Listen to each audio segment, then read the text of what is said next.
स्वागत है आपका हॉर्नबिल टीवी भारत में। मैं हूं आपकी एंकर के खिजानिया सोलो। आइए देखते हैं आज की बड़ी खबर। यूपी की 8 सीटों पर प्रथम चरण के मतदान के बीच कायराना से सापा प्रत्याशी इकारा हसन ने कहा कि कुछ स्थान पर ईवीएम खराब है, जिसके उन्होंने शिकायत भी की है। वहीं नागिना से निर्दल प्रत्याशी चंद्रशेखर आजाद का भी कहना है कि काफ़ी मात्रा में ईवीएम खराब है। वहीं समाजवादी पार्टी ने एक्स पर पोस्ट करते हुए कहा कि बूथ कब्जा करने का आरोप लगाया है। वो कर देंगे, एड्रेस कर देंगे तो सब ठीक हो जाएगा। एक तो होगी ये बात। दूसरी, ईवीएम से चुनाव का क्या फायदा जब 25 ईवीएम 30 ईवीएम सुबह से खराब पड़ी है। मैंने 20 बूथों की शिकायत कर दी, ईवीएम जो है खराब पड़ी है। ईवीएम बहन, चुनाव चल रहा है, किस तरीके का चुनाव आप देख रहे हैं? किस तरीके का चुनाव चल रहा है?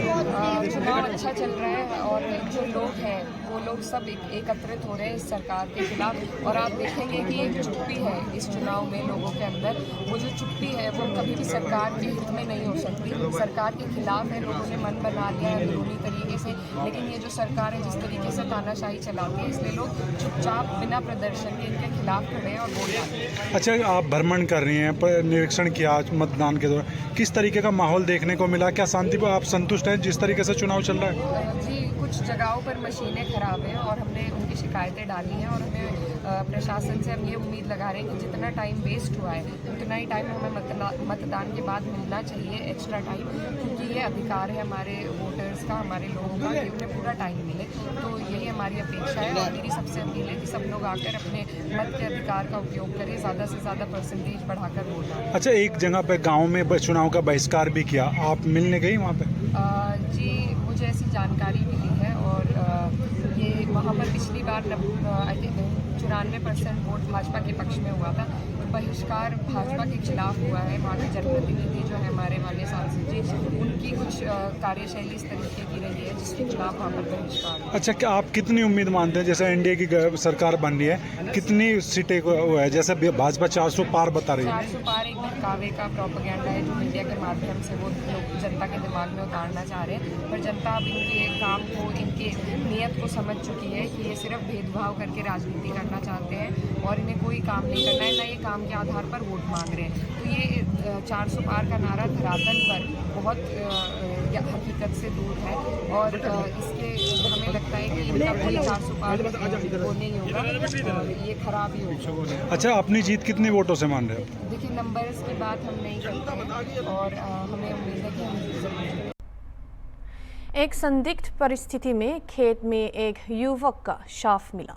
मृतक की मौत गोली लगाने से हुई थी और उसके पास ही तमाचा मिला था। पुलिस ने शव को कब्जे में लेकर पोस्टमार्टम के लिए भेजा है। मृतक का नाम पंकज यादव था और वह कुरवाली थाने के ग्राम विष्णुपुर का निवासी था। परिजनों ने आत्महत्या का दावा किया है, लेकिन पुलिस ने मामले की जांच के लिए कार्रवाई की है। क्या नाम भैया आपका? धर्मेंद्र सिंह। ये मृतक हैं, ये कौन है आपके? ये मेरे चाचा के लड़के हैं, सगे। क्या घटना हुई है इनके साथ में? ये घटना ये हुई है कि कल ये मामा घर गया था 5 बजे शाम को 5 बजे गया था मामा घर पे। किस गांव में? मरहरी। थाना कौन सा लगता है वो? बिछमा लगता है। बिछमा। तो वहाँ से ये निकला है, तो फ़ोन किया कि 5 बजे वहाँ से निकला, उसके बाद ये घर नहीं आया है।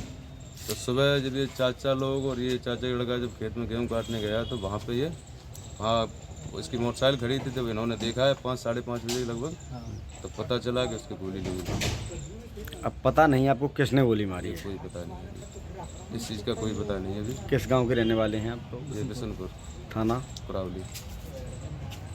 क्या घटनास्थल पे पुलिस पहुंच चुकी थी? हाँ, बुलाई गई थी पुलिस। अच्छा, तो पुलिस ने सबको अपने कब्जे में लेके पोस्टमार्टम के लिए भेजा है। कोई संदेह है आपको किसी का? क्षेत्र में युवक का संदिग्ध परिस्थिति में गोली लगी अवस्था में शव मिला है, क्या पूरा मामला है? आज सुबह करौली थाने पर सूचना मिली कि एक डेड बॉडी ग्राम विष्णुपुर में लाल सिंह के खेत पर मिली है। वहां मौके पर जाकर देखा गया तो एक व्यक्ति, उसका नाम पंकज यादव है, पुत्र क्षेत्रपाल, उसकी डेड बॉडी पड़ी थी, उसके सर में गोली लगी थी और उसके हाथ के पास तमंचा पड़ा था। इसमें तहरीर मिली है कि इसमें प्रथम दृष्टया आत्महत्या प्रतीत हो रही है। डेड बॉडी का पोस्टमार्टम के लिए भेजी गई है। इसमें जांच के बाद अभी अग्रिम कार्रवाई की जाएगी। बुरके में वोट देने आई मुस्लिम महिला मतदाताओं की जांच के लिए मुस्लिम बूथ एजेंटों को तैनात किया गया। मास्क हटाकर आईडी प्रूफ से मिलाकर पहचान की गई। ये पहली बार है कि बुरका पहनकर बूथ एजेंटों की तैनाती के लिए ये कदम उठाया गया है।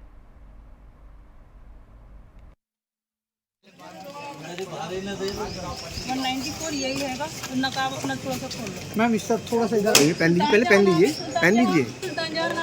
जी, यही है आपका। दिखाइए अपने वोट डाला तो पहले नहीं दिखाऊंगी।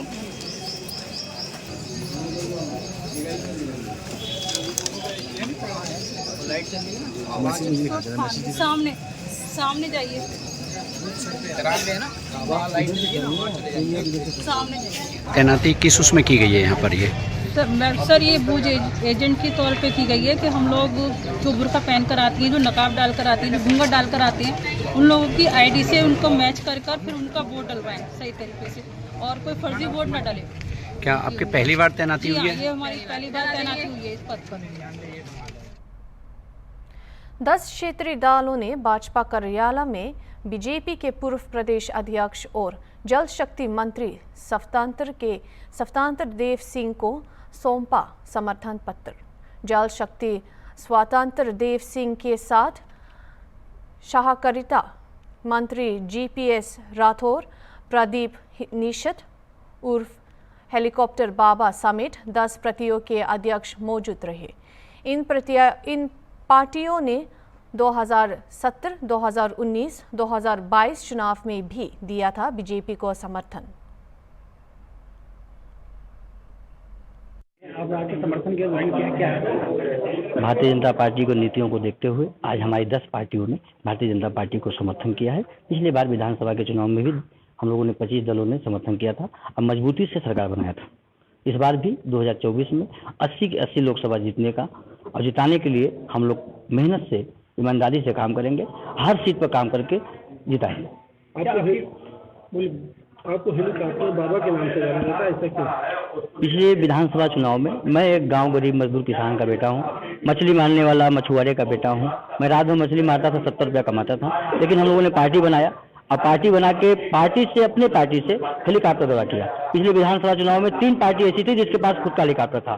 पहला बीजेपी, दूसरा समाजवादी पार्टी, तीसरी हमारी सामाजिक न्याय पार्टी ऐसी थी जिसका खुद का हेलीकॉप्टर था। हम लोगों ने हेलीकॉप्टर से 17 हेलीकॉप्टर दौरा किया था। बड़ी बड़ी जनसभाएं की थी। तत्काल के प्रदेश अध्यक्ष स्वतंत्र देव सिंह जी मुख्य अतिथि हुआ करते थे और बहुत ही अच्छा समर्थन के साथ हम लोगों ने सरकार बनाई थी। आपने जिस हिसाब से कहा कि हम लोग मछली बेच के हेलीकॉप्टर का आप लोगों को खर्चा करते हैं, देखिए मछली हम 2014 के पहले 16 तक हमने मछली मारा। उसके बाद हमने अपना मेहनत करते करते अपनी पार्टी के लिए काम किया। हमारे राष्ट्रीय अध्यक्ष डॉक्टर लेखराज सिंह जी ने जो आर्थिक सहयोजक भी हमारे बने, उन्होंने खर्च किया और पार्टी के फंड से ये हेलीकॉप्टर हम लोगों ने उड़ाया। आज 8 लोकसभा में मतदान हुआ है, क्या उम्मीद है कि कितनी सीट मिले? देखिए भारतीय जनता पार्टी हम पीलीभीत में भी गए थे, हर लोकसभा में गए थे, मुजफ्फरनगर, किराना और आपके शामली, सहारनपुर, हम सब लोकसभा क्षेत्र में गए थे।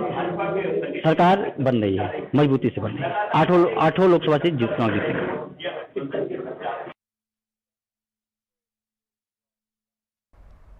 लोकसभा चुनाव को लेकर अब बीजेपी और कांग्रेस दोनों ही दल आमने सामने है। एक तरफ जहां बीजेपी के स्टार प्रचारक पार्टी के पक्ष में जनता से वोट की अपील कर रही है, वहीं दूसरी ओर कांग्रेस की राष्ट्रीय स्तर के प्रवक्ता छत्तीसगढ़ का दौरा कर सभी 11 लोकसभा सीटों पर मोदी के संकल्प पत्र को जुमला पत्र बता रहे हैं। इस बीच अखिल भारतीय कांग्रेस कमेटी की राष्ट्रीय प्रवक्ता राधिका खेरा गुरुवार को दुर्ग पहुंची। यहां उन्होंने बीजेपी पर जमकर प्रहार किया। उन्होंने प्रेस वार्ता कर कांग्रेस की राष्ट्रीय प्रवक्ता राधिका खेरा ने कांग्रेस पार्टी के मैनिफेस्टो को बेहतर बताते हुए मोदी के मैनिफेस्टो को जुमला पत्र बता दिया। आज पूरा ठीक है, आज पूरे देश के सामने ये समस्या है। ये चुनाव किसी के हार और जीत का नहीं है, ये चुनाव संविधान को बचाने की लड़ाई का है। पूरा इंडिया गठबंधन एकजुट होकर देश का संविधान बचाने की लड़ाई लड़ रहा है और देश का संविधान इसीलिए बचाने की ज़रूरत है क्योंकि मोदी सरकार संविधान नष्ट खत्म करते ही सबसे पहला काम आरक्षण खत्म करने का करेगी। आरक्षण इसलिए खत्म करेगी क्योंकि SC, ST, OBC से उनको कोई मतलब नहीं है, उनको सिर्फ एक आदमी से मतलब है, अदानी और उनके साथ अंबानी। दूसरी चीज़, वो चाहते हैं कि पूरे देश का निजीकरण हो जाए।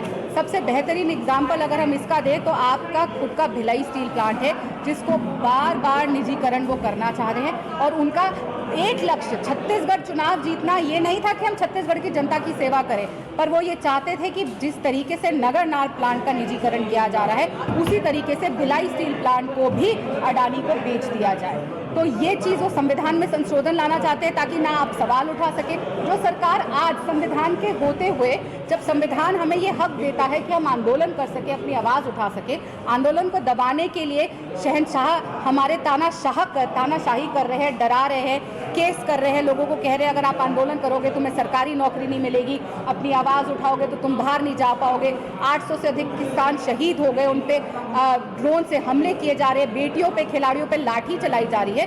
तो वो चाहती है कि संविधान नष्ट हो जाए, खत्म हो जाए ताकि आप आंदोलन ही ना कर सके। वो चाहती है जो मीडिया आज आप जो मुझसे सवाल पूछ रहे हैं कल को किसी से भी सवाल ना पूछ सके। वो चाहते हैं कि उनकी 400 सीटें आ जाए ताकि मीडिया से भी सवाल पूछने का हक चला जाए, ताकि देश की जनता ये ना जान सके कि मोदी जी जैसे भिलाई स्टील प्लांट का निजीकरण करना चाह रहे हैं, नगरनार का निजीकरण कर रहे हैं, किस तरीके से देश को अडानी को बेच रहे हैं, ये जनता तक ना पहुँचे। ACC बिक चुका है, ये जनता तक ना पहुँचे। ये तो मैं धन्यवाद देती हूँ आप जैसी मीडिया का जो हर चीज़ जनता तक पहुँचाने का काम करते हैं और हमारे तानाशाह का चेहरा जनता तक पहुँचाने का काम करते हैं।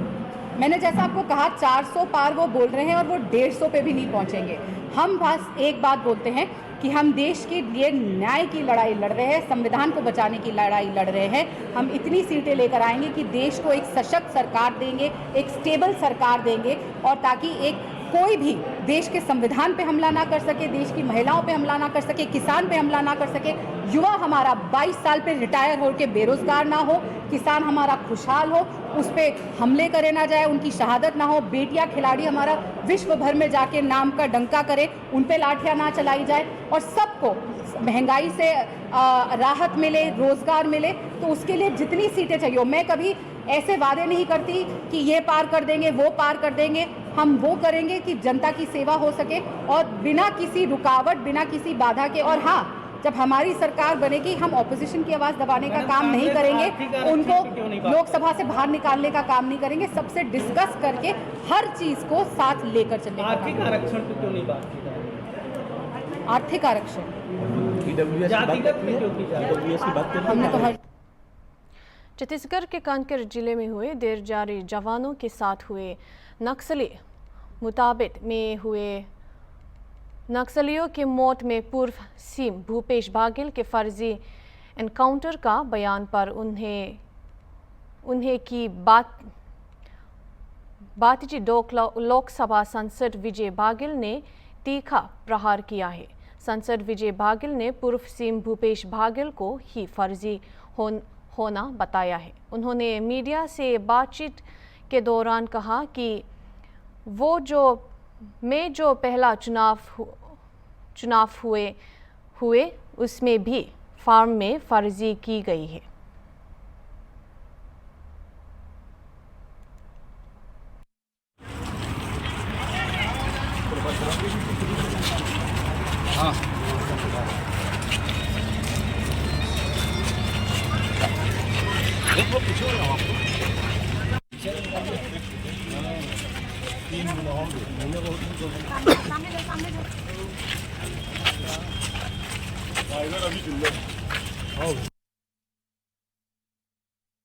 नक्सली मुठभेड़ हुआ है तो भूपेश बघेल जी ने उस मुठभेड़ को फर्जी बताया है, इस बारे में क्या? जो फर्जी आदमी है उसको हर चीज़ फर्जी दिखता है। भूपेश बघेल खुद ही फर्जी है।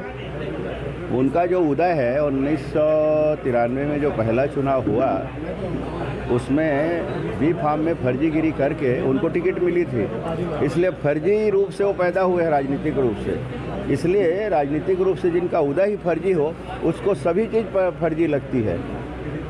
आज तक जो आदमी झीरम घाटी की सत्यता को लेके बहुत सारी सबूतों की बात करते थे, विपक्ष में थे तो जेब में लेके घूम रहा हूँ, 5 साल सरकार में रहे उसको दे नहीं सके और आज बात कर रहे हैं। जिसका शक था एक विधायक, उसको आज चुनाव लड़वा रहे हैं। वो शक के दायरे में थे उस समय झीरम घाटी में, उसका क्या हुआ? 5 साल सरकार में थे। तो ये फर्जी लोग हमेशा फर्जी बात करेंगे। जवानों के इस तरह के दबंगता से नमन करना चाहिए, प्रणाम करना चाहिए। अपने जान की बाजी लगाकर जो जवान अपने घर परिवार को छोड़ के उन बिहड़ों में उन नक्सलियों से लड़ते हैं, उसको फर्जी बताते हैं। शर्म नहीं आती? स्थानीय इंदिरानगर जोगदीप नाले में एक तैरती हुए काटे हुए पाव देखा गया। कोतवाली पुलिस को इसकी जानकारी मिलने पर इस काटे हुए पाव को नाले से बाहर निकलकर मोर्चुरी में रखा गया है। ऐसे संदेश व्यक्त किया जा रहा है कि इस किसी के द्वारा इस फेंकी गई है। पुलिस आसपास के सीसीटीवी फुटेज खोज रही है।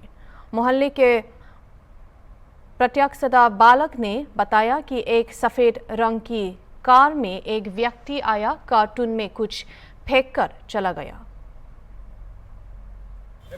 रुक जा दिया हटा हाथ हटा। आदमी क्या वही है, कटा है एक्सीडेंट वाला और जो पीएम होने होता है टुकड़ा मटेरियल वेस्टेड वाला। यूपीएससी परीक्षा का जो रिजल्ट आया वो शानदार रहा, लेकिन इसने कई सवाल भी खड़े कर दिए, जिनके जवाब सिविल सर्विसेज मित्र प्रभाव ने दिया। आप भी देखिए क्या सवाल खड़े हुए हैं इस रिजल्ट के बारे में। यूपीएससी का रिजल्ट आया है, बहुत ही शानदार आया है। बहुत से बच्चे अपने सपनों को पूरा करने की तरफ बढ़ चुके हैं, लेकिन कुछ सवाल भी हैं जो हमारे दिमाग में आए हैं। जैसे कि इलाहाबाद और पटना पहले यूपीएससी का एक हब हुआ करता था। किसी भी बच्चे से आप बात करिए आज से कुछ साल पहले तो वो इलाहाबाद जाता था या पटना जाता था, लेकिन अब इलाहाबाद और पटना की जो भागीदारी है वो ख़त्म होती चली जा रही है। और जहाँ तक बात करें कि इस बार जो था कि आपने देखा होगा कि जो हिंदी भाषी बच्चे हैं वो बहुत ही कम उनका रेशियो है यूपीएससी के जो ये रिज़ल्ट आया है। ऐसे में आज हमारे साथ बात करने के लिए प्रभाष बहादुर मौजूद हैं, जो कि एक मेंटर है, और हम उनसे ये जानेंगे कि आखिर ये बदलाव किस तरफ आ रहा है, किस तरफ हम आगे बढ़ रहे हैं। प्रभाष, बहुत बहुत स्वागत है आपका। धन्यवाद। प्रभाष, ये बताइए कि जिस तरह से ये यूपीएससी का रिजल्ट आया, आपने देखा कि ज़्यादातर बच्चे या तो एमटेक या बीटेक किए हुए हैं, तो ये जो बदलाव देखने को मिल रहा है इसको आप किस नज़रिए से देखते हैं? ये बदलाव सिर्फ इस साल का बदलाव नहीं है रिज़ल्ट में, ये हम देख रहे हैं पिछले 6-7 साल में ये ट्रेंड है और इधर बीच ये ज़्यादा बढ़ गया है। और मूलतः इसके 2 कारण मैं समझता हूँ।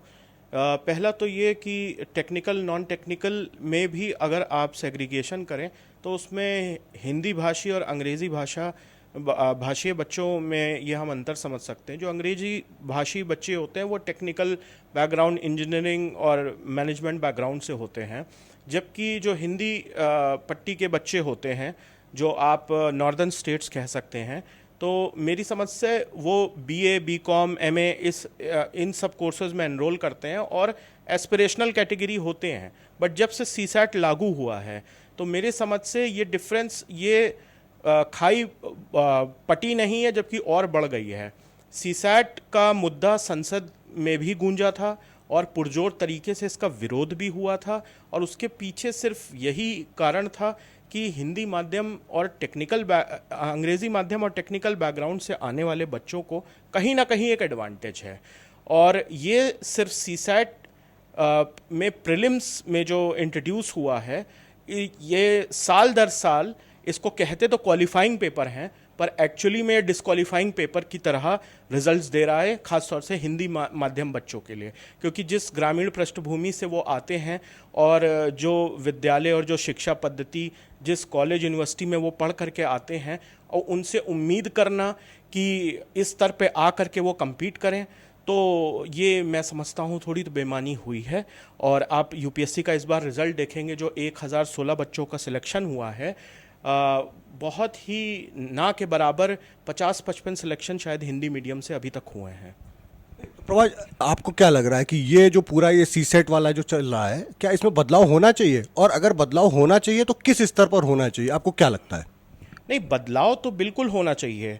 बदलाव पहला मैं इसमें कारण इसलिए समझता हूँ बदलाव होना चाहिए क्योंकि सीसैट आप प्रिलिमिनरी लेवल पर सिर्फ इंट्रोड्यूस करते हैं, उसका मेंस में कहीं पे भी कोई रोल नहीं है। पहले स्टैटिस्टिक्स का पेपर आया करता था 2009-2008 के पहले, तो स्टैटिस्टिक्स एक टेक्निकल एस्पेक्ट है। तो अगर आप इस तरह का कोई एक्सटेंडेड सिलेबस दे रहे हैं इन मेंस तो मैं समझता हूँ, लेकिन आप अगर मेंस को देखें तो 95% मेंस इज़ ह्यूमैनिटीज़ बेस्ड।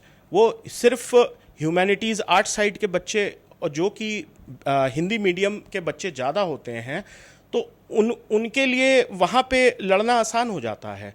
लेकिन अगर आप सीसैट की बात करें तो जब बच्चा पहले ही बाहर हो जाएगा तो आप क्या उम्मीद करते हैं? क्या दो सीसैट लागू होने से पहले हिंदी मीडियम और अंग्रेज़ी माध्यम के बच्चों का रेशियो आप देख लें, लमसम रहता था। और जैसा कि आपने बोला, इलाहाबाद, लखनऊ और पटना ये बेसिकली एक हब रहे हैं यूपीएससी की तैयारी करने के बाद। और यूपीएससी की तैयारी में बच्चा वही जाता है जो एकदम एक सपने की तरह देखता है। उसका मैं उदाहरण भी देना चाहूँगा। अभी एक पिक्चर आई थी 12th फेल, तो वो भी मुरैना के किसी गांव से, मध्य प्रदेश से आया था। तो ऐसा नहीं है पॉसिबल है या कोई ज्ञान की कमी है या परिश्रम की, जबकि देखा यह गया है परिश्रम ज़्यादा करते हैं। लेकिन एग्ज़ाम की इस परीक्षा की पद्धति इस तरह से बना दी गई है कि जैसे एक वर्ग को, एक अंग्रेज़ी में शब्द है जीनोसाइड, जो जीनोसाइड का मतलब है एक नरसंहार कर देना। और टेक्निकल नॉन टेक्निकल की बात तो बाद में आती है। पहले एक अंग्रेज़ी माध्यम का बच्चा अगर सामने हो और आपके सामने पढ़ रहा है, परफॉर्म कर रहा है, तो आपके ऊपर हिंदी पट्टी होने का एक मनोवैज्ञानिक दबाव भी रहता है कहीं ना कहीं, मैं समझता हूँ। तो ये कॉन्फिडेंस को भी शेक करता है। जबकि जो बच्चे हिंदी मीडियम के अगर सीसैट क्वालिफाई करके मेंस तक पहुँचते हैं, आप उस रेशियो को देखें तो उस रेशियो में जितने बच्चे हिंदी मीडियम से इंटरव्यू तक जाते हैं वो अंग्रेज़ी माध्यम से ज़्यादा हैं।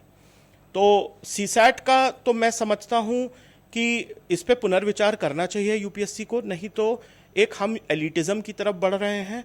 और मेरे हिसाब से हमारी मातृभाषा हिंदी है, तो हम ये समझते हैं कि हिंदी का कहीं ना कहीं एक रोल होना चाहिए।